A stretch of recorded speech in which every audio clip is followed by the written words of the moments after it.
Hey everyone, how's it going? Thank you so much for checking out this video. So what I am going to be talking about today is a little bit about the ever so popular G series pistols.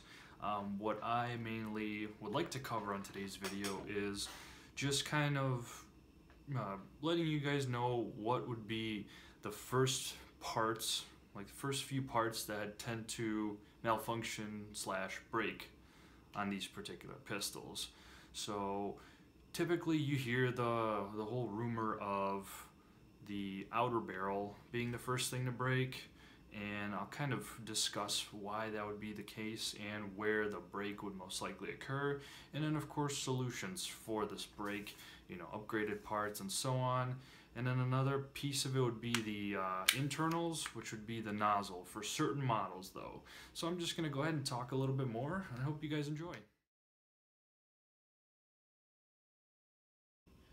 So as you guys can see, I have the WeTech G17 in front of me here. This is one of my newest ones that I've purchased probably in the last year or so actually. And there really isn't anything particularly wrong with the pistol at this time. I'm just kind of using it as a reference point just for all the G17 pistols out there that it would experience this issue. So the main part again is, so here's a better look for you guys. This is going to be the polished slide edition that I've purchased from airsoftglobal.com. It's under their WeTech pistol category on their website, so that's where you'll find this. I am located in the United States, so I did order this overseas. It did come with an orange tip, which I had removed. I know these are common questions I get from you guys, so I kind of thought I'd just kind of hit you with it all right in the beginning of this video. But we'll go ahead and start with what actually tends to break on these things. So as you can tell, let me kind of get in there a little bit better for you. You can see the outer barrel. It has some scuff marks there. So this thing is still pretty new, so there's not a whole lot of marks there. But again, with this component of the pistol, I'm not 100% sure why this tends to malfunction as the first item on this pistol after a long-term usage. But I guess based on the design and the way the materials are made and the materials used, it's a little faulty. It can't really take as much punishment as a lot of other guns out there made by WeTech. And again, the design of this kind of comes into play with a lot of friction. So that's what really causes the breaks to occur.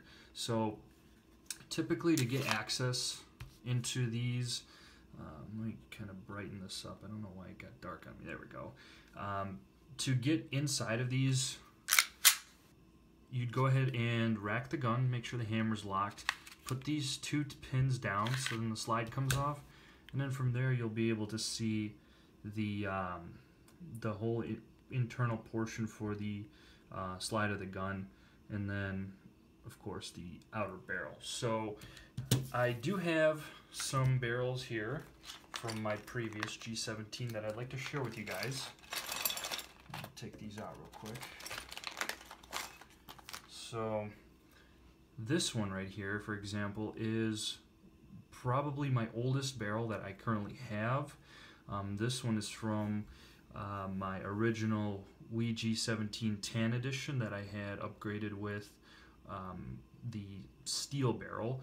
So you can definitely see there is quite a lot of just metal that's been rubbed off there. Typically the points of where the stress and damage start occurring would be right around this area and sometimes near this tube. So typically you'll hear that this is the part that tends to kind of snap off at one point from a lot of usage. And when I say a lot of usage, I'm talking sometimes several thousand rounds before this starts failing. But that's usually where the break originates. If you look inside, it's definitely like an aluminum type metal, so it's not very, it's not the strongest. It's even like a pot metal type. You can even see that the paint that they use is very cheap. It wears off pretty much the first time you rack the slide. But I mean, this one had a lot of shots fired through it, a lot of cycling. So I don't think it's to the point of breaking, but with this friction, it's really eating into the metal just because of the unevenness of the slide, and this kind of being free floating in there causes a lot of friction. So I can kind of show you a little bit. I'm going to put this back so then we can kind of show you a little bit. So when each time that this gun fires, you have the slide. Hold on, camera's not working with me today. When it goes back, you can see that the outer barrel takes a dive down there, and then it goes underneath the slide, and then pretty much just a normal travel, and then it comes back, and then it pops that outer barrel back up. So again, this is where the friction point is, right here, and that's what's going to cause this this wear and tear, is that constant cycling. And again, this is from the semi-automatic. With the full auto, it's a little more aggressive because you're going to have faster rate of fire, and then you're going to have a lot more wear on this particular barrel. So with these, what I'd usually recommend is a fix, because once it breaks, you can't really reuse it.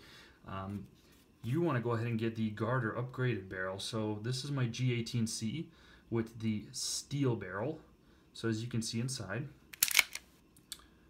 of course, it has the same notches and markings, but the best part with this particular barrel is it actually comes into two pieces. So right in here, it's pretty much this piece and then this piece, little square block here. So it kind of screws into that square block, and then pretty much it just helps kind of even out the friction on all sides, and it keeps the barrel kind of a little more tighter. It doesn't hang too much on the bottom here and grind more, like you can see on the bottom here.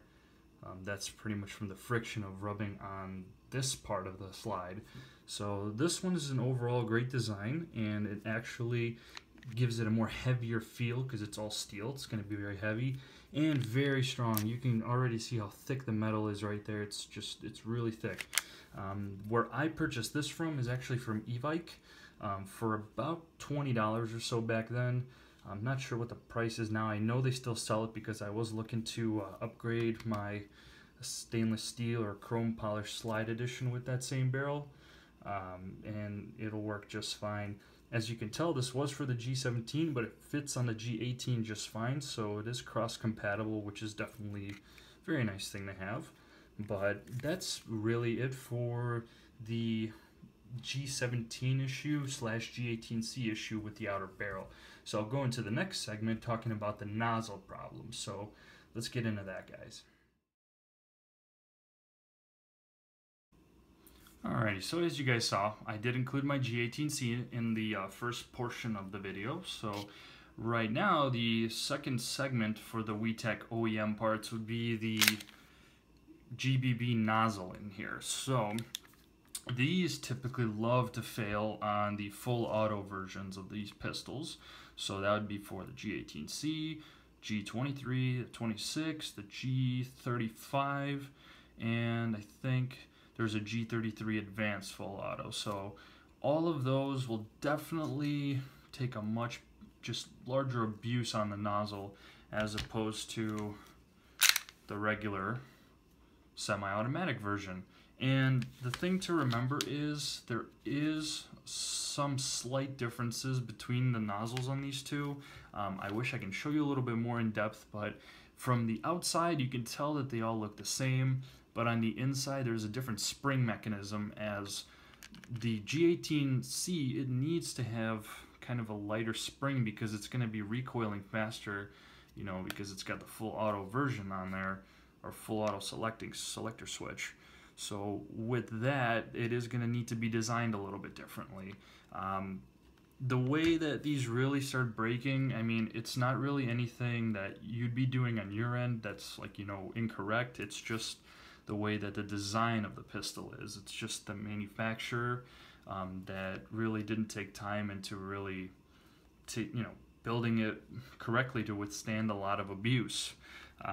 Especially with these nozzles being so weak, a lot of people have asked me questions if it'd be wise to run CO2 with these, and I would say no. That's a big no. Do not do CO2 with the stock nozzles because they cannot handle that extreme pressure. If you're gonna run CO2, you better upgrade that nozzle as soon as you get the gun. If that's what you're gonna do, if you're a CO2 user for your GBBs, that'd be the #1 thing to do with any WeTech products, because they just cannot handle it. The thing also is, for kind of like a fix, I would just honestly recommend buying a spare nozzle, like a garter nozzle, which I do have a replacement for this just in case. I like to have parts for these. I actually ordered the replacement nozzles on ehobbyasia.com, and then a few other parts as well, of course. And then from there I can repair it myself if something ever does happen with these. But that's really the main fix to this. Again, it's going to wear out much faster if you're using the full auto. So if you switch it to the semi-auto mode, it won't be as bad, since it kind of gives it more time to reset the spring and everything. Because again, with the mechanism in the slide as well for that selector switch, it's a little different. So if I show you, of course on my left you have the full auto mode, and then on the right you have the semi. So you can see that there is that little notch that's missing for the semi-auto version, because it doesn't have the selector switch. So again, it kind of plays a role with that blowback housing for the G18C. It's a little bit different design because of this selector switch. But mainly that's kind of covers it for the nozzle portion. It's not really a huge thing. You can't really do anything about it except just replace it if it breaks, because it usually breaks to the point where it's, you can't do anything but replace it.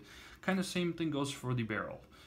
You really can't glue it back on if it like snaps in the middle. You really need a full OEM replacement, or just upgrade it to the garter. So again, you can see the garter barrel there. It's a lot better quality, it looks a lot nicer, and it will withstand a lot more abuse, and you probably will never break it, honestly, unless you throw the gun at the floor or something. It will not break, not even one bit. But that's mainly it, what I had for you guys regarding these two pistols, and just the main OEM issues that come right out of the box when you start using these. Again, you can, the way to increase the longevity of these parts is just constant maintenance. If you play games a lot, just kind of look after it after each game and so on. Just keep tabs on things, watch how you fire it, watch how you handle it. Then these parts should be just fine. But again, if you're going to be playing hard and you know it, you're better off to just buy the nozzles. They're not that expensive. If anything, maybe $10, $15 for the garter nozzles, and you'll be good to go. You can get a bunch of them if you really like to run, full auto Glocks on your field. But that's about it. If you guys have any other questions, or where I get these, if you're trying to look for a reliable source, I'm actually going to share another video with you guys where you can actually purchase these legitly without any problems. So again, if you guys got questions, definitely shoot me a message, comment on the video. You can personal message me, you can contact me on my social medias, Facebook or Instagram. Those are the two I'm on the most, and I'll be happy to help you guys. But other than that, if the video is to your liking, and you're looking for more Glock content, share the video, like it, take a look at my Glock playlist on my channel. If you're new, welcome. Take a look. If you're a huge Glock fan like myself, I have a lot of cool Glock stuff already posted and more to come. So definitely check that out, guys. But anyway, that's everything. Have a good day.